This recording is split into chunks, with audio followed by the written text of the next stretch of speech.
Yu-Gi-Oh! At least for me, has made watching paint dry while getting my dick sawed off of a fucking nail filer seem enjoyable by comparison, and I believe that this sentiment is shared by most of the player base, and I don't think any of the past 3 or 4 ban lists or product releases have really done anything in order to help this fact, and I believe that when I'm talking about the overall state of the game throughout this entire year, I believe that everyone else who plays this game competitively can agree that overall this entire year has just been absolutely terrible and one of the worst years of Yu-Gi-Oh! That we've ever had, if not ever. But of course, before we get started, please remember to subscribe. Helps the channel go a long way in terms of creating content. And be sure to check me out on my Twitch channel, which is going to be linked in the description, where I stream almost daily, of course, mainly Yu-Gi-Oh! Content. Takes only one click and you're free to unsubscribe at any time. Supports the channel, and back to the video. I'd say that overall this format started off pretty well, actually. We had a lot of older and dominant decks hit, things like Colossus finally being banned. If you generally think that Colossus is a fair card and deserves to be back at 1, you're fucking delusional. As well as things like Azathoth, Engage, and just a whole slew of other cards and decks being just absolutely slaughtered. Things like Orcus, Salamangreat, just bringing in a whole new wave of fresh air to just relieve us from that fucking pain that was toss format. It was looking like a fun and entertaining format, but we all know that's not how things work around here when Konami's involved. Regarding of where the bleeding started, I believe that most players, and I would agree that on January 17th, about 3 days before the ban list with Azathoth and everything, wow, I'm really good at, just chronologically spacing things out. But anyways, where Magical Hero reintroduced Spiral, one of the most cracked decks and ridiculous decks ever conceived, without even a smidge of future-proofing, because they agreed that the deck would be shit, so they were just like, just make all these cards non-once per turns. At the time, this deck could arguably end on one of the best boards in the format, with Sweeper, with Last Resort, with Appaloosa, Tri-Linked Tri-Gate with the Negate, Omni-Negate, of course, and at times a Dweller and a Utility Wire if you open well enough. And I'm really personally biased towards this period of time because I believe that this format is actually pretty fun, because I actually do enjoy formats where just a slew of decks are actually just competitively viable. Like, we have things like Invoke Dolls, Dinos, Salamangreat to an extent, that can easily occupy that tier 1 space while playing completely differently from each other, similar to Toss format. But that's a video all in itself. But for the most part, I don't believe that most people had a lot of fun during that format, being that Spiral and Invoke Dolls and Dinos were more or less just the dominant tier 1 decks. And those decks weren't really fun to play against if you weren't playing meta, but you're entitled to your own. And of course, early in April, at the start of Master Rule 5, we did get a lot of hits in order to curb the overall power of the format. Certain Helka 5 Rex starters were banned, such as Glow Up Bulb, along with cards and decks that had seen results at YCS Vegas, such as Lunalight Tiger and Spiral Master Plan. Just these overall very powerful cards that facilitated these decks. These were completely hit to 0. But overall, not a lot of sweeping changes were made. A lot of players described this ban list as really safe and conservative, and I do agree with that sentiment, and I believe that ban list just was not enough in order to prepare us for the upcoming formats and times to come. And of course, it really only gets worse from here. After a very weak showing from Ignition Assault, which might as well have been just an $80 scratch-off to find a copy of like a Prismatic Lightning Storm, we, of course, get one of the best deck build sets of all time, Sacred Slayers, a set that has literally warped 6 months of Yu-Gi-Oh! And still counting with just its mere existence. You've got, like, Eldritch, which ended up being arguably the best control engine in the game regarding back row, which could, of course, abuse cards like AngelFerox, Auroradon, and other cards in order to just shit out card advantage in regards to the gates, card draw, and back row, just recursion. You've got Adamancipator, a deck that could probably literally play through any hand trap and was arguably the best deck in that format, as well as having self-insulated ways of hand trap protection in the form of things like Kowakimaru Guardian and insane recovery and rebuildability in the form of Block Dragon and like Rika. I think that deck like tops Trinity or some garbage, I don't know. The prominence of the Buster Lock being used in combination with these sort of combo decks, most commonly Dragon Link, a tier 1.5 deck that was a bit less popular than Adamancipator but still very nice.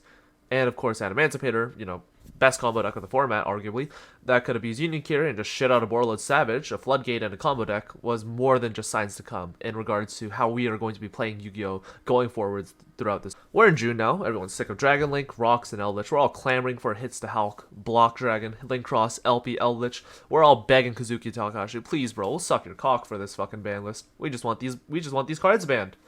And of course, on June, greatest ban list of all time has ever dropped. That's it. greatest fucking ban list we've ever fucking seen. Biggest ban list, most impactful ban list you've ever seen.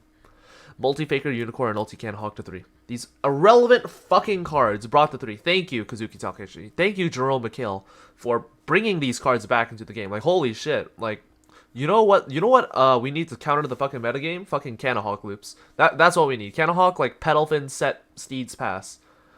Like, we understand that COVID has been very difficult for most companies, Konami included, and that they can't really ban cards tied into other archetypes so soon after they've just been released. By the way, VFD isn't going to get banned this December, so have fun with that for the next 4 months because of Virtual World. But they could have at least made an attempt to ban older cards surrounding these sort of degenerate plays like Jet Synchron. But even if they only wanted to free cards, they could have done a lot better than just this like absolutely garbage list. Just when you think it can't really get any worse, Battles of Legend, of course, certainly does make things a lot worse. Sticking its fat cock out of fucking Maximum Crisis Special Editions. You got the Numeron engine and Utopic Zexal, one card engine floodgates that literally prevent your opponent from playing the game. It's fucking absolutely ridiculous. Up to 3 turns, by the way. Now, of course, over the course of like a couple weeks, and like even still now, people have begun to main deck proper hand traps and removal for these sort of strategies. And its play and win rate have not been as amazing as initially predicted. But I don't think that anyone is going to be defending like cards like Zexal or the Numeron engine in conjunction when being played with like Guru or Ultrageist or whatever garbage combo deck you want to splash. You think that after having such a, just combo heavy format as well as providing control players with one of the best control engines possible, they could have cooled it down a little, but no. Konami slapped their cock onto the table like, no bitch, we're doubling down. And released Rise of the Duelist, another set filled with cards that would just exacerbate these problems even worse.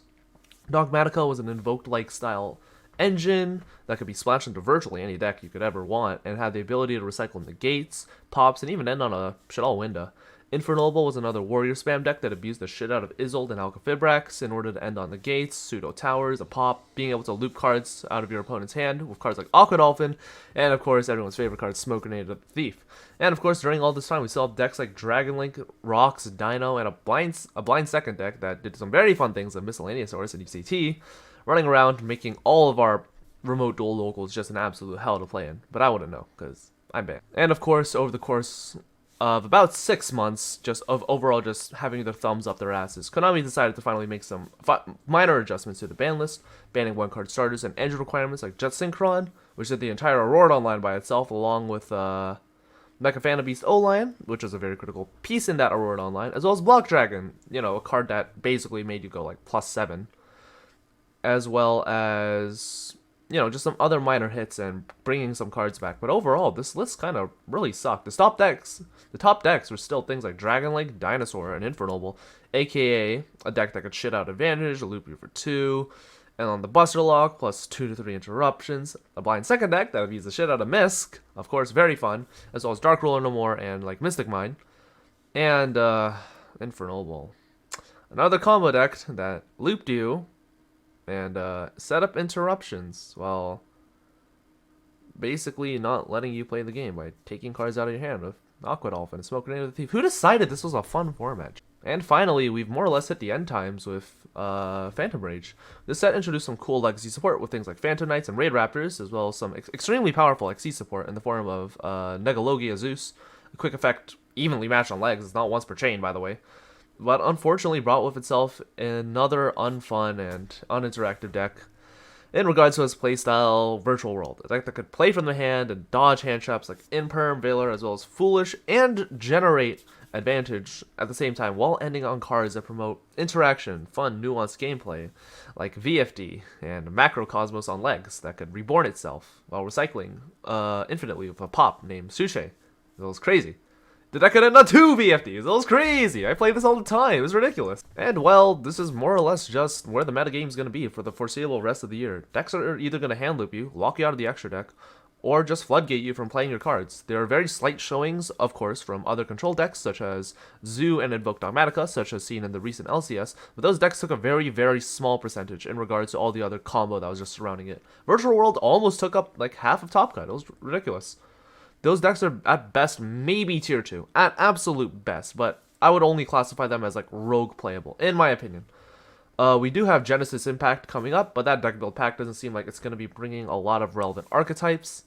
Evil Twin will, of course, just be a normal summon engine at most, using something like Cybers or Unchained. Drytron is just another Ritual archetype that doesn't fix the fact that Ritual sucks. Except for Gishki, baby! Let's go look for 5 liberals! Let's go! And Magistus just seems really underwhelming in regards to what it does. But yeah, Yu-Gi-Oh! For the entirety of 2020 is just kind of really sucked overall. Konami, I know you're listening. Please fix your game. I know you're listening, Konami, because otherwise I wouldn't be banned otherwise, but please fix your game so that this December ban list, which, by the way, which was stationed on December 15th, right before the Christmas, so all those Timmies have something to spend their Christmas money on. I see what you're doing. I see what you're doing, Konami. But yeah, based on your past behavior, I'm not really having any high hopes for the rest of this format. That's about it. See ya.